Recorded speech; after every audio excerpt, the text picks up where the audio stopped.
राम राम। आप सभी के अंदर विराजमान मेरे परम पिता परमात्मा को मेरा कोटि कोटि नमन।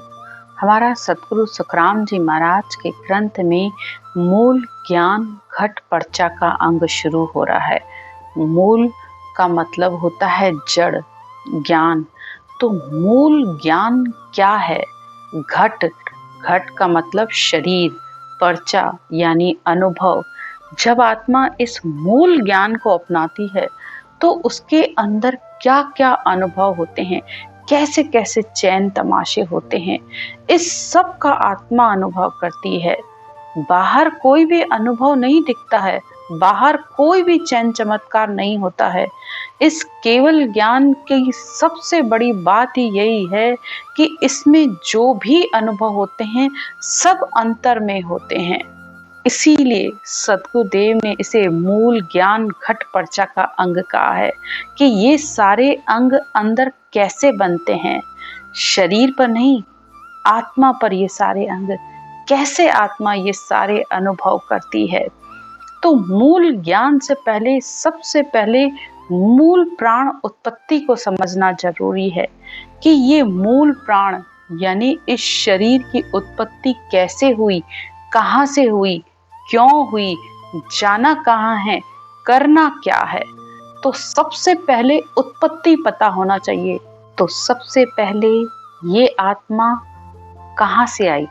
आत्मा ब्रह्म है, इस बात को सब समझते हैं, लेकिन इस आत्मा के रहने का स्थान भी ब्रह्म देश ही है।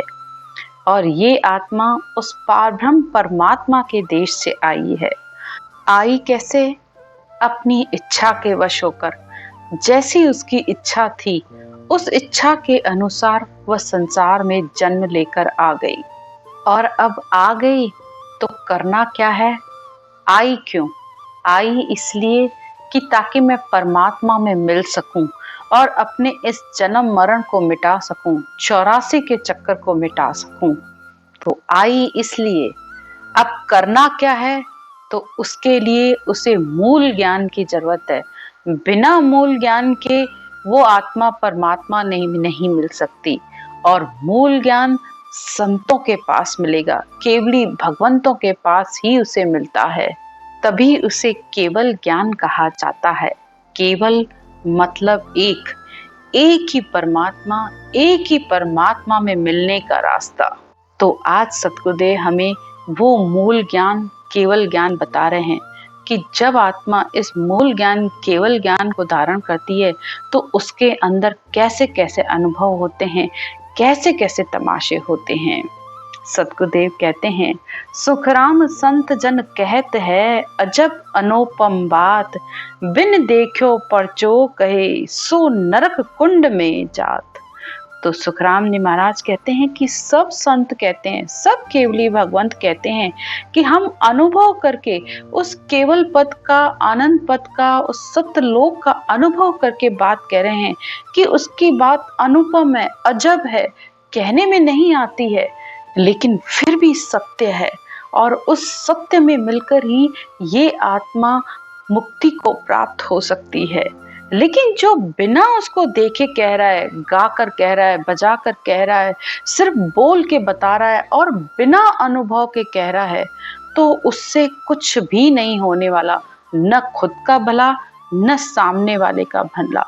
क्योंकि जब तक जिस बात का अनुभव नहीं है तब तक वो बात पूरी तरह सत्य हो ही नहीं सकती। लेकिन जब आप किसी बात का अनुभव करके कहते हो तो आप पूरे दावे से कहते हो कि हाँ, मैंने इसका अनुभव किया है, तुम भी करो, तुम्हें भी होगा। तो फिर भी विश्वास आता है। तो संतों का, केवली भगवंतों का ज्ञान इसी तरह है। उनको परमात्मा की तरफ से औदा है और उन्होंने उस देश को देख कर वो बातें कही हैं। उस देश का अनुभव करके इतना बड़ा ज्ञान उन्होंने लिखा है और कहा है। इस पूरे ग्रंथ में 3 ही बातें हैं। एक, राम का नाम, ब्रह्म का नाम राम। दूसरा, इस राम को रटने पर उस सत्शब्द, उस शब्द धुन का आना। तीसरा, श्वास और प्रश्वास में रटना करना। पूरे ग्रंथ का सार ही यही है कि राम को लो, लेकिन उसका तरीका, उसको विधि से लो, तो वो पल में तुम्हारे लिए हाजिर है।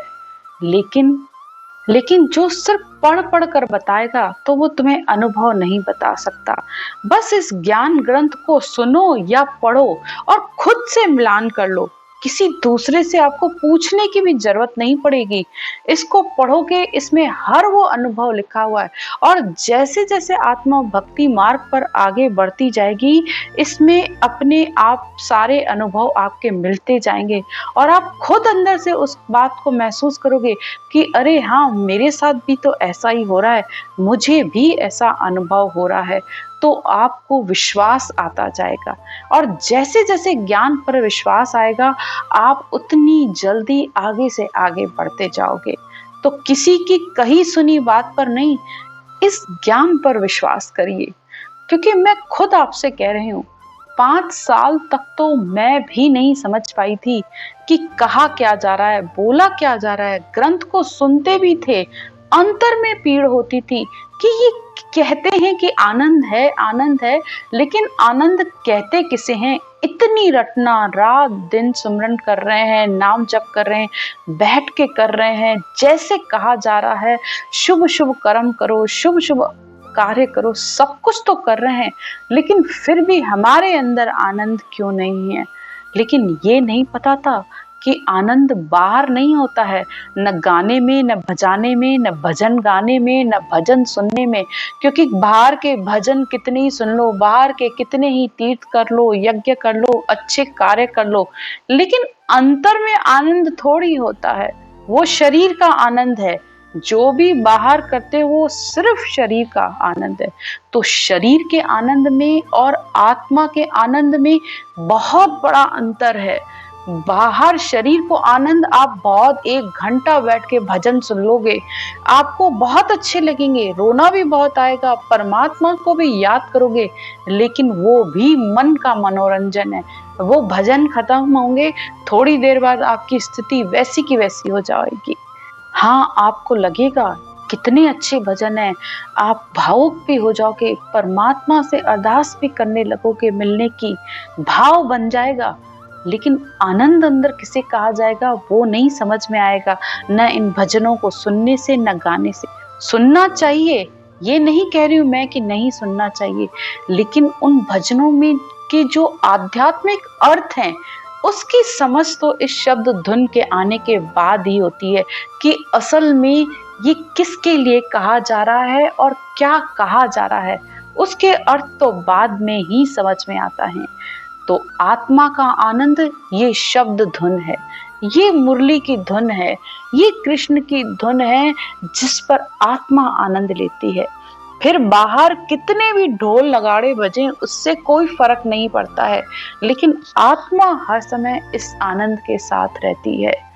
तो असल मूल ज्ञान ये है जो अंतर में अनुभव होता है, जिसे घट पर्चा कहा जाता है। यानी घट यानी इस शरीर में ही वो अनुभव हो। तो बिना देखी चीज को और बिना अनुभव के जो ज्ञानी बात कहते हैं, उससे कभी भी नहीं किसी का भला होता है, न ही उस परमात्मा के पद की प्राप्ति होती है। या नैना नहीं देखिया अजब अनुपम चैन, सुखराम सरत सु देख कर अब बाखत हूँ नैन। सद्गुरुदेव कहते हैं कि मैंने वो अजब अनुपम तमाशे कैसे देखे हैं, इन शरीर की आंखों से नहीं देखे हैं, अंतर के सुरत रूपी चक्षुओं से मैंने उस परमात्मा के दर्शन किए हैं। अब बाखत हूँ नैन, उसको देखकर ही फिर मैंने इस ज्ञान ग्रंथ में वो सारे अनुभव लिखे हैं। तुम भी अपना इसी से ही मिलान कर लो। नख चक्री गत एक है, रोम रोम रट राम, सुखराम कमाई आगली, अब नहीं उल्ली काम। सद्गुरुदेव कहते हैं नख से लेकर चख तक एक ही तरीके का अनुभव होता है। रग रग रोम रोम में वो ररंकार की धुन होती रहती है। और ये कमाई आगली, आगली यानी ये 3 लोक का ज्ञान नहीं है, ये केवल पद आनंद पद का ज्ञान है, जिसमें आत्मा उसका आनंद लेती है, आत्मा ही उस धुन का अनुभव करती है। आगे सतगुरुदेव कहते हैं, सिमरन की श्रद्धा नहीं, मुख सो कयो न जाय, सुखराम देह मुरझो पावन रहो बजाय। सिमरन की श्रद्धा नहीं, यानी आत्मा ने जब रात दिन बैठकर इस आती जाती सिमरन में इस राम नाम को किया, तो वो ररंकार की धुन, वो शब्द धुन प्रकट हुई। अब इस शब्द धुन के आने पर वो कानों से ज्ञान सुनती है, मुख से रटना करती है और सुरत रूपी चक्षुओं से उस धुन का अनुभव करती है। और कभी कभी जब वो सुमरन बंद भी हो जाता है, सुमरन नहीं भी करती है, तब भी इस धुन का आनंद लेती है। तो ये बात कहने में नहीं आती है, अगर किसी से आप कहेंगे भी तो कोई विश्वास नहीं करेगा, लेकिन जो आत्मा अनुभव करती है वो इस बात को बहुत दावे से कहती है कि हाँ, मैं उस धुन का हर समय आनंद ले रही हूँ। और उसका अनुभव कुछ इस तरीके से होता है जैसे मुंह में हवा घुस जाए तो उसके घुसने की गुंजार किस तरीके की होती है, कुछ बस इसी तरीके से उस धुन को कहा जाता है। अब ये सबका अनुभव अलग अलग होता है, सबका अपना अपना है। किसी को वो गहरे सन्नाटे की तरह सन सन सन सन, किसी को झुन झुन झुन झुन, तो कोई कहता है कि ऐसे लगता है बहुत सारी चिड़ियाएं बहुत दूर बैठकर ची ची ची ची कर रही है। ये बहुत सूक्ष्म आवाजें हैं। जब बहुत ध्यान से आप इसको दोनों कानों को बंद करके सुनने की कोशिश करोगे या किसी शांति वाली जगह पर बैठोगे तो ये आपको समझ में आएगी। कोई कहता है कि ये मुरली की धुन की सुनाई देती है, तो कोई कहता है कि जैसे कोई थाल बजे उसके बाद सन्नाटे की आवाज कैसी आए। तो कुछ किसी को किसी तरीके से, किसी को किसी तरीके से, लेकिन ये होती अंदर है और बहुत ही सूक्ष्म, बहुत ही पतली है। बस जैसे किसी को खोज की जाती है ना, इसी तरीके से इसको जब आप बैठ कर करोगे सुमरन, तब आपको ये समझ में आएगी। चलते फिरते रटना करो, चलते फिरते सुमरन करो, कोई बात नहीं, लेकिन एक बैठ कर जैसे खाया जाता है तो पेट भरता है, तो उसी तरह जब आप बैठ के सुमरन करोगे तभी तो इन सारे अनुभवों को महसूस कर पाओगे। और फिर आप कहते हो कि हमें कुछ होता ही नहीं है, हम चलते फिरते तो इतना सुमरन करते हैं। भाई, जब बैठ के करोगे, एक आधा घंटा 15 मिनट जब बैठोगे तभी तो उसको अनुभव कर पाओगे। और उस अनुभव को लेने के लिए आपको एक बार तो शांत चित्त होकर बैठना ही पड़ेगा। इसके आने के बाद तो फिर वो आप जितनी जितनी रटना करोगे इसकी आवाज तेज होती जाएगी, फिर आप इसे काम करते हुए भी सुन सकते हो। लेकिन शुरुआत में तो जैसे एक बच्चा पैदा होता है तो उसका बार बार ध्यान रखने के लिए माँ उसको बार बार देखती रहती है, उसने सूसू तो नहीं किया, उसने पॉटी तो नहीं किया, उसको पानी देना है, उसको दूध देना है, कैसे हर 15 आधे आधे घंटे में ध्यान रखते हैं। तो इसी तरह इस शब्द धुन को समझने के लिए पहले आपको बार बार बैठ के इसको समझना पड़ेगा, इसका अनुभव करना पड़ेगा। फिर धीरे धीरे ये आपकी जब आदत में आ जाएगा, फिर तो आप रटना नहीं करोगे, ये तब भी सुनाई देगा। जैसे ही आप कहीं शांति वाली जगह पे बैठोगे, ये आपको सुनाई देने लग जाएगी। तो इसी बात को सतगुरुदेव कहते हैं, मेरी मुझको गम नहीं, सुरत शब्द ले जाए, सुखराम सुन्न का शहर में अजब तमाशा है। सतगुरुदेव कहते हैं कि मेरी मुझको, यानी मुझे अपना तो होश ही नहीं रहता है।